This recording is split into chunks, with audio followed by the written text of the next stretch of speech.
Hello there. Now, before I begin, you might be asking yourself, why is this guy wearing a wizard hat? Adler's individual therapy is quite endearing, to say the least, and to rephrase what was said in class, the term individual is more along the lines of people are indivisible from society. So his therapeutic model was a well-rounded approach to help face interpersonal and inferiority troubles and reintegrate into society. By reintegrate, I mean adapting to the weird and sometimes wicked world after reshaping one's sense of belonging and purpose. This was often done by investigating a client's lifestyle. No, not a life of margaritas by the beach or anything like that. Rather, Adler saw lifestyles more as a definition that we place in regards to our sense of belonging or how we interpret the world around us.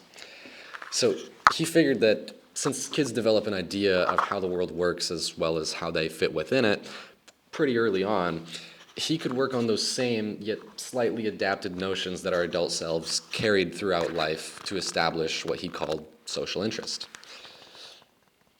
So, health and dysfunction in individual therapy is based on this idea.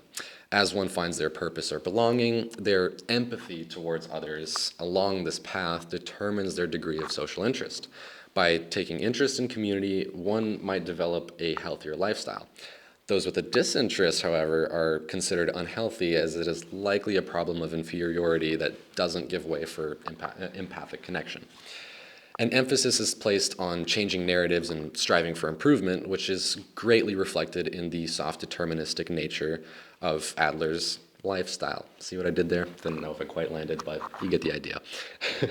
Determinism, which Freud was a big fan of, is based on the assumptions that all things everywhere have basically already been determined to happen, which leaves out free will. Soft determinism is more forgiving, however. As stated in the Cedino and Torrico reading, Adler was more a fan of the idea that there are a range of possible outcomes, but not determined causes.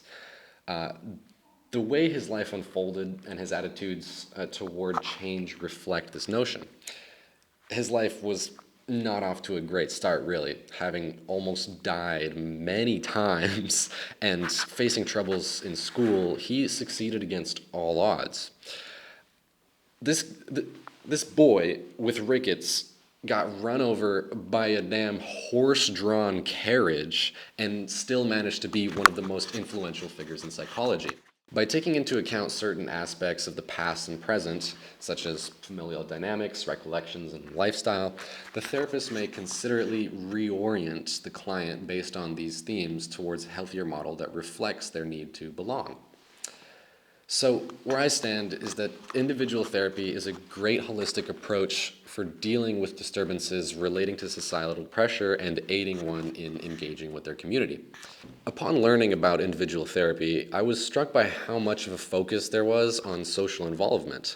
My assumptions about therapy before taking this course took interpersonal issues into account, but the complex strategies and development around social interest really reshaped my notions about how therapy aids in worldly pressures. It was really refreshing to see a therapy centered around soft determinism, in contrast to Freud's views about how subconscious conflicts arise from such concrete constructs and areas in somebody's life. Having been born in Moldova and immigrating to Canada very young, socioeconomic inequality and political factors definitely shaped my worldview. My parents, having been around during the peak of the USSR, undoubtedly influenced patterns around politics and a general distrust for the government. The dynamics surrounding emotions, however, were that of an acknowledgement, but kind of silent, like non-confrontation of sorts. This affected my desire for social therapies, as succeeding in social life, in my perspective, involves being emotionally open and expressive. On the note of distrust of authority, this informed my complete disinterest in politics. Though many moral values in therapy inevitably dabble in politics, my views remain detached as I can make them from picking sides, because I believe labeling is distracting to creating depth in growing said values. Throughout my childhood, I became deeply fond of all things music and sound. In more recent years, that fostered a profound love for music festivals and their surrounding culture. Most notably, I became deeply involved with the local Burning Man scene. Being enveloped in an extremely diverse community of burners and hippies alike from all different walks of life informed my impressions about inclusivity, self-expression, community, and environmentalism. The closest label I can come to with my political stance, other than apolitical, is something probably close to anarchy.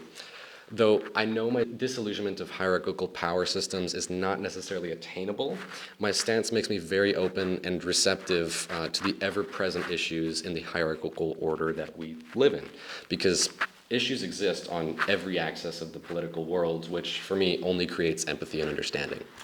Taking these views into account, I can see why I gravitate towards favoring Adler's individual therapy. The importance of equality and inclusivity resonates a lot with the music scenes I'm involved in. Many of Burning Man's principles, such as radical inclusivity and civic responsibility or communal effort, reflect Adler's own positions regarding social interest and community and belonging. Being exposed to the elements and being self-sufficient, another one of their principles, for a week-long festival opened my eyes to socializing, because you realize nobody cares what you believe in, what color your skin is, or where you come from. Of course, not in a disinterested way, but rather an understanding that everybody, including yourself, went out of their way to come to the same place for identical or similar reasons, to celebrate existence and listen to music with other like-minded folks. Social media, of course, made it quite difficult for our generation to socialize, because it can just be done online, right? Similarly, the current economic environment is heavily impacting our ability to afford basic necessities, let alone go out and socialize and have meaningful experiences. Every time I've participated in a festival, be it working, volunteering, or just attending, I genuinely don't recall a single instance that I've pulled out my phone other than to take a picture to prove that I was there. Of course, this made it significantly easier to make new friends and experience the world in a very different way, especially when you're heavily encouraged to express yourself.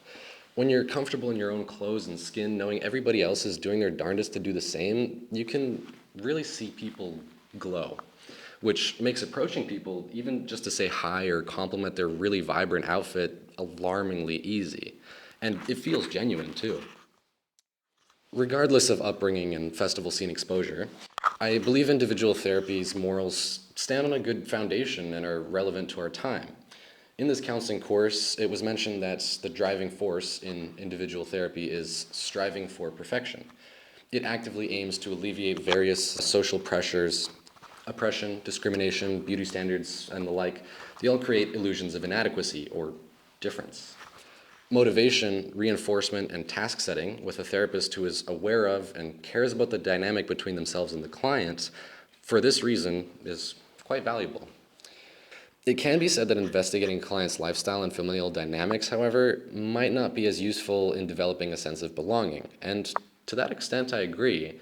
But to quote Vanessa from our 810 class, quoted in the professor's weekly emails, argues it is not the child's rank in the hierarchy that impacts his character, but the circumstances in which he is born and how he interprets it.